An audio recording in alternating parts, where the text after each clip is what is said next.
नमस्कार दोस्तों, संदीप यादव जी के गुरु यूट्यूब चैनल में आपका स्वागत है।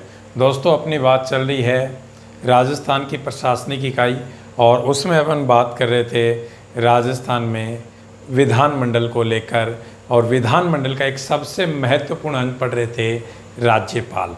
मैंने आपको बताया था समझने की कोशिश करना कि किसी भी राज्य का जो विधान मंडल होता है, क्लियर, उसमें यदि किसी राज्य के विधानमंडल में 2 सदन हैं तो उसमें दोनों सदन और साथ में राज्यपाल, क्लियर।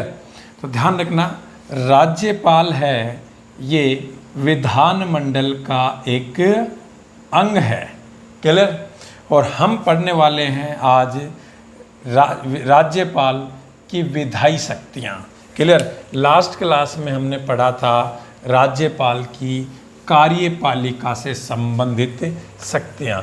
तो जो विद्यार्थी इस क्लास को पहली बार देख रहे हैं वो समझने की कोशिश करें कि एक बार पिछली क्लास भी ज़रूर देखें। तो दोस्तों, आइए शुरुआत करते हैं। आज अपनी क्लास में अपन पढ़ने वाले हैं राज्यपाल की विधायी शक्तियाँ। तो पहली बात तो दिमाग में ये आनी चाहिए कि राज्यपाल विधान मंडल, और विधानमंडल किसका? राज्य का जो विधानमंडल है उसका एक अंग है, क्लियर।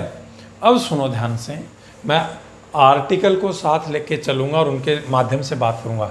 आपसे मैं बात करूँ अनुच्छेद 174, अनुच्छेद 174।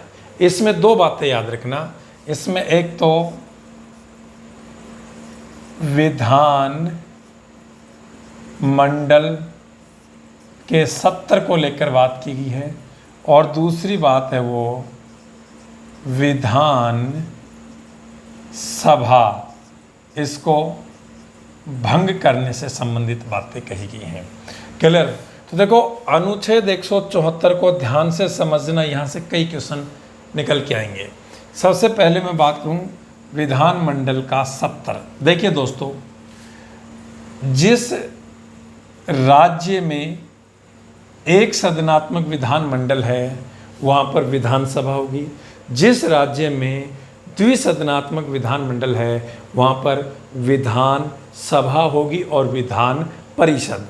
पिछली क्लासेज में मैं आपको बता चुका हूँ कि राजस्थान के भारत के कौन कौन से राज्यों में द्विसदनात्मक राज्य विधानमंडल है, क्लियर। तो इन चीज़ों को समझने के लिए एक बार आप पीछे वाली क्लासेज जरूर देख लें। अब सुनो ध्यान से, जो राज्य विधानमंडल होता है इसका जो 70 होता है, उस 70 को आहूत करना। आहूत का मतलब होता है उसे बुलाना, या फिर उसका सत्रावसान करना। सत्रावसान का मतलब होता है उसे समाप्त करना। ये कार्य किसका है? राज्यपाल का है, क्लियर। तो ध्यान रखना, किसी भी राज्य के विधानमंडल के सत्रों को आहूत करना, आहूत का मतलब होता है बुलाना, और उनका सत्रावसान करना, सत्रावसान का मतलब होता है उनको समाप्त करना। ये कार्य कौन करता है? राज्यपाल करेगा, क्लियर। अब देखो दोस्तों, सुनो आगे की बातें। जब राज्यपाल सत्रों को आहूत करता है, बुलाता है या उनका सत्रावसान करता है, तो किन बातों को ध्यान में रखता है? अब सुनो, जो राज्य विधान मंडल होता है और इस राज्य विधानमंडल के जो 70 होते हैं, एक जो सत्र होता है उसमें कई बैठकें होती हैं, क्लियर। बात समझ में आ गई है? तो ध्यान रखना, राज्यपाल किस बात को ध्यान में रखता है कि पहले सत्र की आखिरी बैठक व दूसरे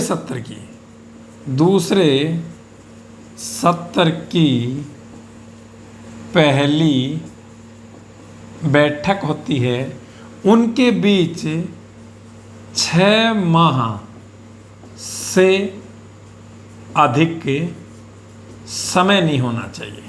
ये ध्यान रखना होता है उनको कि राज्य विधानमंडल के जब सत्रों को आहूत करता है तो उसे ये ध्यान रखना होता है कि भैया पहला जो सत्र होता है उसकी आखिरी बैठक और दूसरा जो सत्र होता है उसकी पहली बैठक, इनके बीच 6 महीने से अधिक समय नहीं होना चाहिए।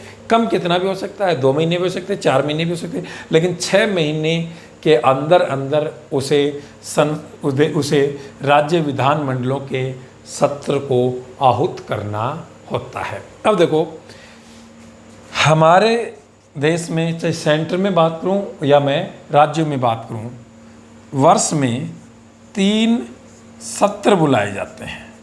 एक साल होती है, एक वर्ष होता है, उसमें कितने सत्र बुलाए जाते हैं? 3। सबसे पहले साल की शुरुआत में फरवरी और मार्च में जो सत्र बुलाया जाता है उसे कहते हैं बजट सत्र। क्लियर? फिर देखो, जुलाई और अगस्त में जो सत्र बुलाया जाता है उसे कहते हैं मानसून सत्र। क्लियर? और नवंबर व दिसंबर में जो सत्र बुलाया जाता है उसे कहते हैं शीतकालीन सत्र। और इन सत्रों को आहूत करना, इनको बुलाना और इनको समाप्त करने का कार्य है वो कौन करता है? राज्यपाल। तो ध्यान रखना, राज्यपाल के पास विधायिका से संबंधित अनुच्छेद 174 के तहत एक तो विधानमंडल के सत्रों को आहूत करना और उन्हें समाप्त करने का अधिकार है। दूसरा अधिकार है वो विधानसभा को भंग करने का। अब सुनो, सीधा क्वेश्चन पूछा पहला कि किसी भी राज्य की विधानसभा, देखो जिन राज्यों में द्विसदनात्मक विधानमंडल है उसमें विधान परिषद तो स्थायी सदन होता है। जैसे केंद्र में राज्यसभा स्थायी सदन होता है जिसे कभी भंग नहीं किया जा सकता, इसी तरह से राज्यों में भी जो राज्य विधान परिषद होती है उसको कभी भंग नहीं किया जा सकता, विधानसभा को भंग किया जाता है। विधानसभा ये अस्थायी सदन होता है, अस्थायी सदन होता है और राज्य विधानसभा को भंग करने का जो अधिकार है वो किसके पास है? राज्यपाल के पास होता है। पहला क्वेश्चन ये पूछा। अब देखो, किसी भी विधानसभा के गठन के बाद कुछ विशेष परिस्थितियों में, वो परिस्थितियां क्या होंगी वो मैं अभी बताने वाला हूँ। उन परिस्थितियों में राज्यपाल उस राज्य की विधानसभा को भंग कर सकता है, चाहे उस विधानसभा की एक भी बैठक नहीं हुई हो।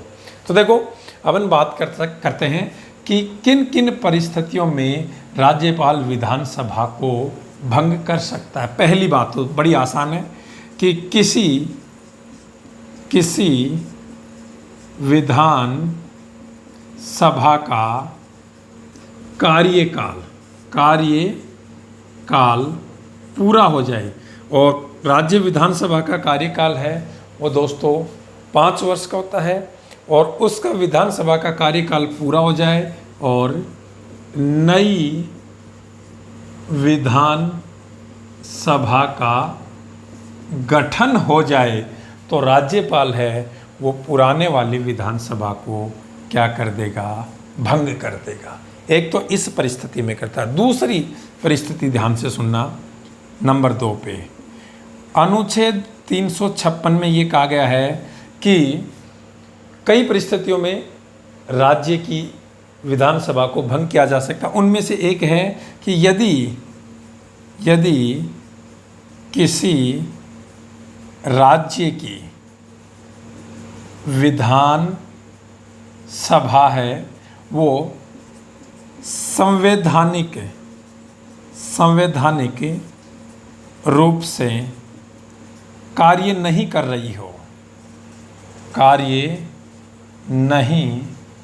कर रही हो। तो राज्यपाल क्या करेगा इस परिस्थिति में? राष्ट्रपति को, ध्यान से सुनना, राष्ट्रपति को सूचित करेगा, राष्ट्रपति को सूचित करेगा। फिर राष्ट्रपति महोदय क्या करेंगे? राष्ट्रपति महोदय हैं वो केंद्रीय जो मंत्रिमंडल होता है, मंत्रिमंडल है, उससे क्या लेंगे? सलाह लेंगे, और उससे सलाह लेकर वो राज्यपाल को विधान सभा भंग करने का क्या दे सकते हैं? आदेश दे सकते हैं। तो यहाँ पे क्या क्या क्वेश्चन बना कि अनुच्छेद 356 के अनुसार यदि किसी राज्य की विधानसभा संवैधानिक रूप से कार्य नहीं कर रही हो तो उस राज्य का राज्यपाल इसके बारे में किसे सूचित करेगा? तो आप क्या कहोगे? किसे सूचित करेगा? राष्ट्रपति को सूचित करेगा। अब सुनो दूसरी बात, कुछ क्वेश्चन अगला कैसे बन के आता है?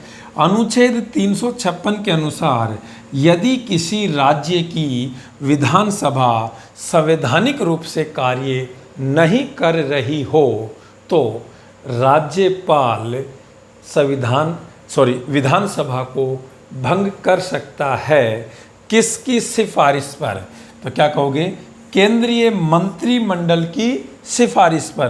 किसके कहने पर? राष्ट्रपति के कहने पर विधानसभा को भंग कर सकता है। दूसरा कारण ये बनता है। तीसरा कारण सुनो, तीसरा कारण ये बनता है कि किसी राज्य में, मान लो किसी राज्य में गठबंधन की सरकार हो और गठबंधन है वो बीच में ही टूट जाए। समझने की कोशिश करना, गठबंधन की सरकार थी लेकिन गठबंधन बीच में टूट जाए और कोई भी दल सरकार बनाने में सक्षम ना हो तो इस परिस्थिति में भी राज्यपाल है वो राज्य विधानसभा को भंग कर देगा। देखो क्या कहा गया है कि किसी राज्य में गठबंधन की सरकार चल रही थी, 2-3 दल मिलकर सरकार चला रहे थे, बीच में गठबंधन टूट जाए और गठबंधन टूटेगा तो सरकार अल्पमत में आ जाएगी, और जैसे ही सरकार अल्पमत में आ जाए और फिर कोई भी दल यदि सरकार बनाने में सक्षम ना हो, ना किसी का गठबंधन हो रहा हो और ना ही किसी के पास पूर्ण बहुमत हो, ऐसी परिस्थिति हो तो राज्यपाल विधानसभा को भंग कर देगा। क्लियर? अगला एक और चौथा कारण देखो क्या बनता है कि उस परिस्थिति में भी राज्यपाल है वो राज्य विधानसभा को भंग कर सकता है। मान लो नए चुनाव हुए, क्या हुए? नए चुनाव हुए और किसी भी दल को स्पष्ट बहुमत नहीं मिला, न किसी दल को स्पष्ट बहुमत मिला और ना ही गठबंधन हो रहा हो, ना ही गठबंधन की सरकार बन रही हो और ना ही किसी दल के पास बहुमत हो, तो ऐसी परिस्थिति में जो नई विधानसभा चुनी गई थी राज्यपाल उसे भंग कर सकता है और उस राज्य में अनुच्छेद 356 के तहत राष्ट्रपति शासन लागू कर सकता है। और जब राष्ट्रपति शासन लागू हो जाएगा तो राज्यपाल केंद्र सरकार के प्रतिनिधि के रूप में उस राज्य की शासन क्रियाओं का संचालन करेगा। तो इस परिस्थिति में भी विधानसभा है वो भंग हो सकती है। पांचवा कारण देखो, पांचवा कारण यहां बताता हूं। पांचवा कारण ध्यान से सुनना, इसमें क्या होगा? यदि किसी राज्य का मंत्री परिषद है, ध्यान से सुना, किसी राज्य की मंत्री परिषद है वो सामूहिक रूप से त्याग पत्र दे दे तो उस राज्य का विधानसभा है वो भंग हो जाएगी। क्लियर? यानी कि किसी भी राज्य में मंत्री परिषद यदि सामूहिक रूप से त्यागपत्र दे देता, उस राज्य की विधानसभा है वो भंग हो जाएगी। यहाँ पे एक चीज़ समझने की कोशिश करना कि मंत्री परिषद है, राज्य मंत्री परिषद, ये सामूहिक रूप से किसके प्रति उत्तरदायी होता है? तो आप क्या कहोगे? विधानसभा के प्रति उत्तरदायी होता है सामूहिक रूप से। लेकिन यदि पूछे कि व्यक्तिगत रूप से किसके प्रति उत्तरदायी होता है? मंत्री परिषद है वो व्यक्तिगत रूप से किसके प्रति उत्तरदायी होता है? तो क्या कहोगे? व्यक्तिगत रूप से राज्यपाल के प्रति उत्तरदायी होता है। लेकिन सामूहिक रूप से किसके प्रति उत्तरदायी होता है? विधानसभा के प्रति उत्तरदायी। यहाँ से दोनों तरह के क्वेश्चन आपके सामने बन के आते हैं। तो इन परिस्थितियों में किसी राज्य का यदि विधानसभा है वो भंग की जा सकती है और उसे भंग करने का अधिकार है वो किसके पास है? राज्यपाल के पास है। ये सब बातें हमने अनुच्छेद 174 के तहत की हैं। उसके बाद अपन बात करेंगे अनुच्छेद 175 कि अनुच्छेद 175 में राज्यपाल के पास कौन सी विधायी शक्तियाँ हैं वो समझने की कोशिश करते हैं। आइए, अनुच्छेद 175। अनुच्छेद 175 में पहली बात तो ये कही गई है कि राज्यपाल को विधान मंडल, अब यदि एक सदनात्मक है तो उसमें विधानसभा होगी, द्विसदनात्मक है तो उसमें विधानसभा के साथ साथ विधान परिषद होगी, और विधानमंडल में चाहे तो वो यदि द्विसदनात्मक है तो सामूहिक रूप से, ठीक है। राज्यपाल विधानमंडल में अभिभाषण करने का उसे अधिकार है, यानी कि सामूहिक रूप से वो विधानमंडल को संबोधित कर सकता है। ये बात अनुच्छेद 175 में कही गई है। इसी से रिलेटेड बात अनुच्छेद 176 में भी आएगी, उसको भी ध्यान से समझना।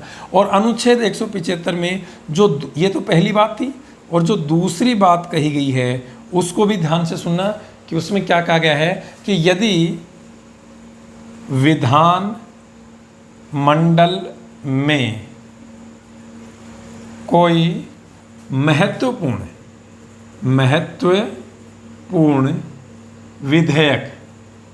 विधेयक लंबित है यानी कि अटका पड़ा है, तो उस पर राज्यपाल है वो आदेश दे सकता है कि इस पर अति शीघ्र विचार किया जाए। ये आदेश विधानमंडल को कौन दे सकता है? राज्यपाल। तो ध्यान रखना, अनुच्छेद 175 में ये दो बातें कही गई हैं। अनुच्छेद 176 देखेंगे, उसमें भी अभिभाषण से संबंधित बातें आएंगी, लेकिन वहाँ जो क्वेश्चन निकल के आएंगे वो थोड़े से डिफरेंट होंगे, उनको आप समझने की कोशिश करना। बात समझो, यहाँ से क्वेश्चन इसी तरह से उठाता है। अनुच्छेद 176,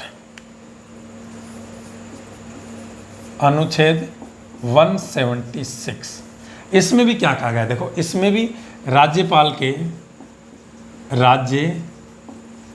के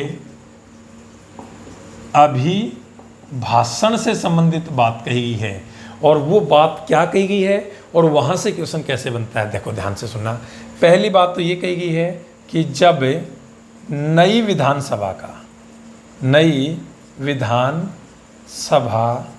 का गठन होता है, क्लियर, और नई विधानसभा का गठन होगा तो उसका पहला सत्र, अब पहला सत्र कोई सा भी हो सकता है, मैंने बताया था अपने यहाँ पर 3 सत्र बुलाए जाते हैं। वैसे एक तो होता है वर्ष का पहला सत्र, तो वर्ष का पहला सत्र तो बजट सत्र होता है, बजट सत्र होता है। लेकिन यदि कोई नई विधानसभा का गठन हुआ हो और उसका जो पहला सत्र, वो पहला सत्र कोई सा भी हो सकता है उसका, क्लियर, वो बजट सत्र भी हो सकता है, वो मानसून सत्र भी हो सकता है और वो शीतकालीन सत्र भी होता है।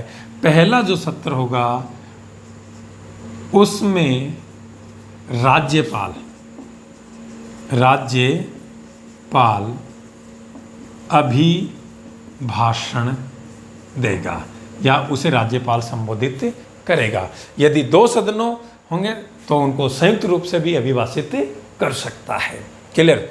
दूसरी बात इसमें क्या की गई है अभिभाषण से संबंधित है, ये तो नई विधानसभा, अब विधानसभा चल रही है, 1 साल होगी, 2 साल होगी, उसके बाद वर्ष का पहला सत्र, और आप जानते हैं वर्ष का पहला सत्र फरवरी और मार्च में बुलाया जाता है, जिसे अपन बजट सत्र कहते हैं।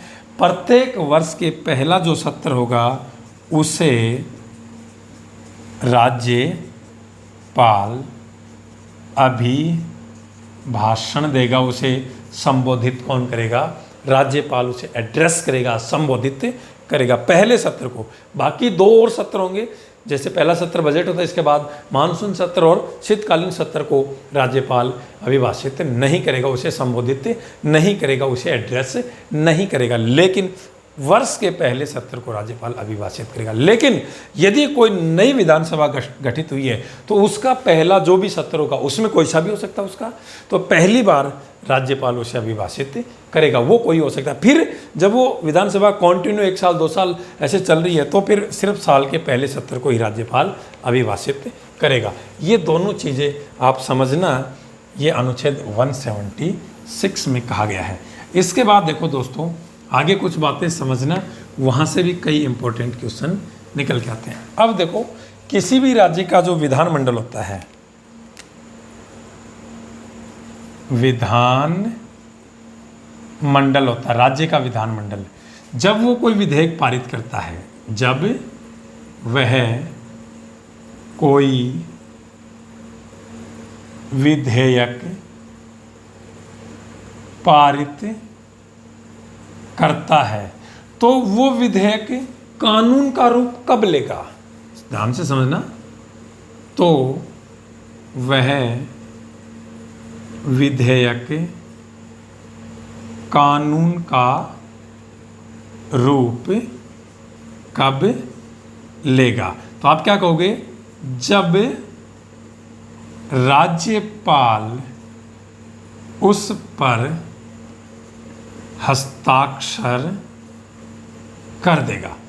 जब तक राज्यपाल उस पर हस्ताक्षर नहीं करेगा तब तक वो विधेयक है वो कानून का रूप नहीं लेगा। क्लियर। अब यदि विधानमंडल एक सदनात्मक है तो विधानसभा के लिए पारित करके राज्यपाल के पास भेजेगी, और यदि विधानमंडल द्विसदनात्मक है तो विधानसभा और विधान परिषदें दोनों से पारित होने के बाद वो कहाँ जाएगा? राज्यपाल के पास जाता है। और जब राज्यपाल उस पर हस्ताक्षर कर देता है तो वो विधेयक कानून का रूप ले लेता है। अब देखो ध्यान से सुनना, आपसे कोई पूछे क्या राज्यपाल उस विधेयक पर हस्ताक्षर करने के लिए बाध्य है या किस किस परिस्थिति में राज्यपाल उस पर क्या एक्शन ले सकता है? तो देखिए दोस्तों, सीधा सीधा क्वेश्चन पूछूं मैं आपसे तो आप कहोगे कि राज्यपाल हस्ताक्षर करने के लिए बाध्य नहीं है, लेकिन कुछ ऐसी विशेष परिस्थितियां होती हैं जिनमें राज्यपाल को हस्ताक्षर करना ही होता है। नंबर 1 पे मैं बात करूं, धन विधेयक, ये राज्यपाल की वित्तीय शक्तियां बात करेंगे। अनुच्छेद 199 में कहा गया है कि धन विधेयक राज्यपाल की पूर्वानुमति से ही लाया जाता है। लेकिन ध्यान से सुनना, धन विधेयक है, इस पर राज्यपाल क्या कर सकता है? इसे अधिकतम 14 दिन विलंब कर सकता है। अब इसको समझने की कोशिश करना। विधानमंडल ने कोई धन विधेयक पारित कर दिया, पारित करने के बाद वो धन विधेयक आया राज्यपाल के पास। अब राज्यपाल इस धन विधेयक पर हस्ताक्षर करने के लिए बाध्य है, अर्थात राज्यपाल धन विधेयक को रोक नहीं सकता। राज्यपाल धन विधेयक को विचार के लिए लौटा नहीं सकता। राज्यपाल अधिकतम उसे 14 दिन विलंब कर सकता है, यानी कि 14 दिन के अंदर अंदर राज्यपाल को उस पर हस्ताक्षर करने होंगे। और यदि राज्यपाल 14 दिन में उसे हस्ताक्षर नहीं करता है तो अभी उसे राज्यपाल से पारित मान लिया जाता है, हस्ताक्षरित मान लिया जाता है। तो राज्यपाल एक तो धन विधेयक से संबंधित जो भी होगा उसको रोक नहीं सकता है, बस चाहे तो अधिकतम 14 दिन विलंब कर सकता है।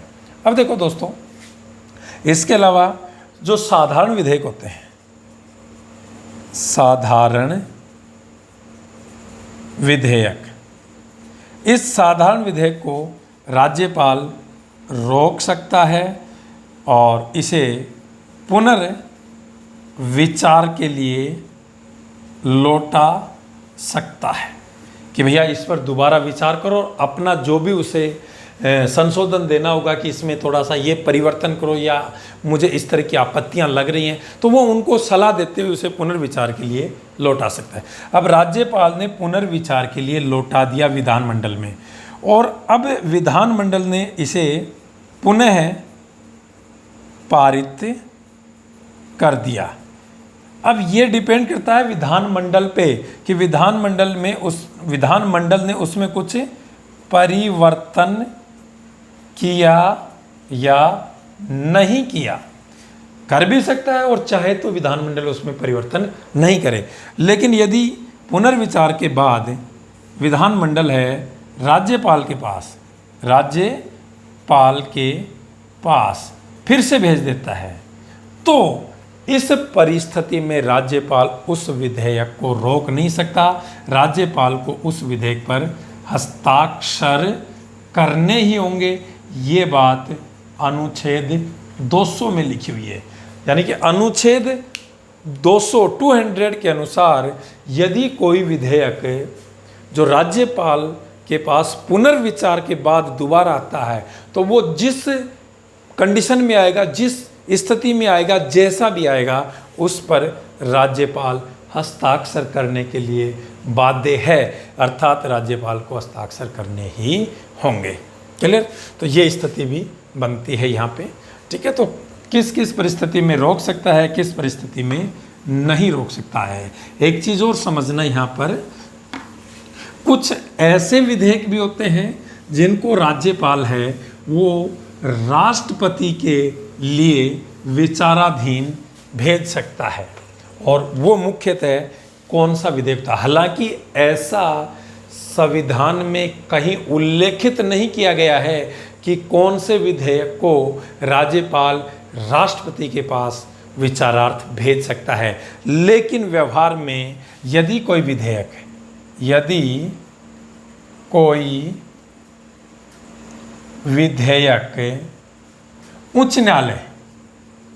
उच्च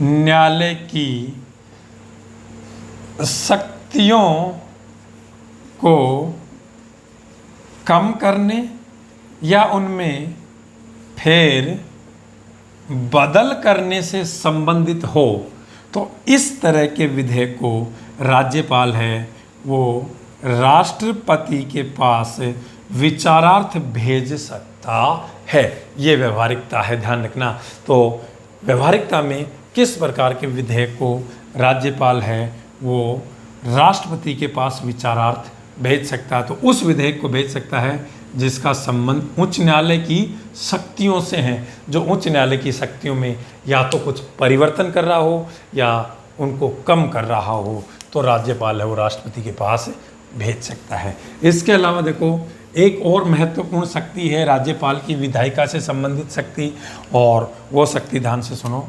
अनुच्छेद 213 अनुच्छेद 213 अनुच्छेद 213 के अनुसार राज्यपाल को अध्यादेश जारी करने का अधिकार है। क्लियर? अध्यादेश का मतलब होता है मौखिक रूप से बोलकर किसी कानून को लागू कर देना। हालांकि अध्यादेश जारी करने का अधिकार आपने राष्ट्रपति के बारे में भी पढ़ा होगा, राष्ट्रपति के पास भी होता है। राष्ट्रपति के पास अनुच्छेद 123 के तहत राष्ट्रपति अध्यादेश जारी कर सकता है और अनुच्छेद 213 के तहत राज्यपाल अध्यादेश जारी कर सकता है। अध्यादेश का मतलब होता है कि विशेष परिस्थितियों में मौखिक रूप से किसी कानून को लागू कर देना। इसको पूरा समझना। देखो, अपने भारत के इतिहास में पहली बार अध्यादेश जारी करने का अधिकार 1861 के भारत परिषद अधिनियम के तहत वायसराय को दिया गया था। ध्यान से सुना, किसे दिया गया था? वायसराय को। 1861 के भारत परिषद अधिनियम के तहत वायसराय को अध्यादेश जारी करने का अधिकार दिया गया था। अब राज्यपाल है वो केवल राज्य सूची और समवर्ती सूची के जो विषय होते हैं, सूची के विषयों पर ही क्या जारी कर सकता है? अध्यादेश जारी कर सकता है। पहली बात तो ये समझना कि राज्यपाल को अध्यादेश जारी करने का अधिकार अनुच्छेद 213 के तहत राज्यपाल केवल राज्य सूची और समवर्ती सूची के विषयों से संबंधित किसी मामले में अध्यादेश जारी कर सकता है। अध्यादेश एक मौखिक रूप से लगाया गया कानून होता है। अब राज्यपाल अध्यादेश कब जारी करेगा? कब जारी करेगा? तो आप क्या कहोगे? जब विधान मंडल का सत्र नहीं चल रहा हो। क्लियर? विधानमंडल का सत्र नहीं चल रहा और कोई विशेष परिस्थितियां उत्पन्न हो जाएं कि इनके लिए अभी का अभी कानून चाहिए, तो उस विशेष परिस्थिति में राज्यपाल है वो अध्यादेश जारी कर सकता है। ठीक है, कब करेगा? जब विधानमंडल, राज्य विधानमंडल का सत्र नहीं चल रहा हो। और ये अध्यादेश है वो मुख्य मंत्री प्लस में मंत्री परिषद है, इसकी लिखित सलाह पर जारी करेगा। क्लियर? अब देखो ध्यान से आगे, यदि राज्यपाल ने अध्यादेश जारी कर दिया तो राज्यपाल द्वारा जारी अध्यादेश एज ए कानून होगा, उतना ही मान्य होगा जितना विधानमंडल द्वारा पारित करके उसे कानून घोषित किया जाता है। लेकिन ये अध्यादेश है वो अधिकतम कितने माह के लिए होता है? 6 माह के लिए। यानी कि 6 महीने के अंदर अंदर आपको विधानमंडल का सत्र बुलाकर और इस विधेयक पर विचार करके इसे आगे रखना है, समाप्त करना है या इसमें कुछ फेरबदल करना है, ये सब निर्णय कौन लेगा? विधानमंडल। यानी कि राज्यपाल द्वारा जारी किया गया अध्यादेश अधिकतम 6 महीने तक लागू हो सकता है। लेकिन ध्यान से सुनना, विधानसभा का सत्र बुलाए जाने के कितने दिन तक ये अध्यादेश लागू रह सकता है? तो आप क्या कहोगे? 6 सप्ताह। 6 सप्ताह का मतलब 42 दिन तक। देखो ये मामला अलग है। ये है राज्यपाल ने अध्यादेश जारी किया तो वो अध्यादेश कितने दिन तक रह सकता है? अधिकतम 6 महीने। लेकिन मान लो 4 महीने हुए थे, 3 महीने हुए थे और उसी बीच में विधानमंडल का सत्र शुरू हो गया, तो विधानमंडल का सत्र शुरू होने के बाद पहली बैठक से कितने दिन बाद तक ये रह सकता है? तो आप क्या कहोगे? केवल 6 सप्ताह। 6 सप्ताह बोले तो 42 दिन। यानी कि इस 42 दिन के अंदर अंदर विधान मंडल का जब सत्र शुरू हो गया तो उसे इस पर निर्णय लेना होगा कि इसे रखना है, हटाना है, चेंज करना है, क्या करना है, वो सब चीज़ें। तो विधानमंडल का सत्र शुरू होने के 6 सप्ताह तक लागू रह सकता है और यदि सत्र शुरू नहीं हुआ है तो अधिकतम 6 माह तक ये जारी रह सकता है। तो ये राज्यपाल की विधायिका संबंधित शक्तियाँ थी। अगली क्लास में बात करेंगे राज्यपाल की कुछ न्यायिक शक्तियाँ और राज्यपाल की वित्तीय शक्तियाँ, दोनों को एक साथ पढ़ेंगे। बिल्कुल बराबर जुड़े रहे। धन्यवाद दोस्तों।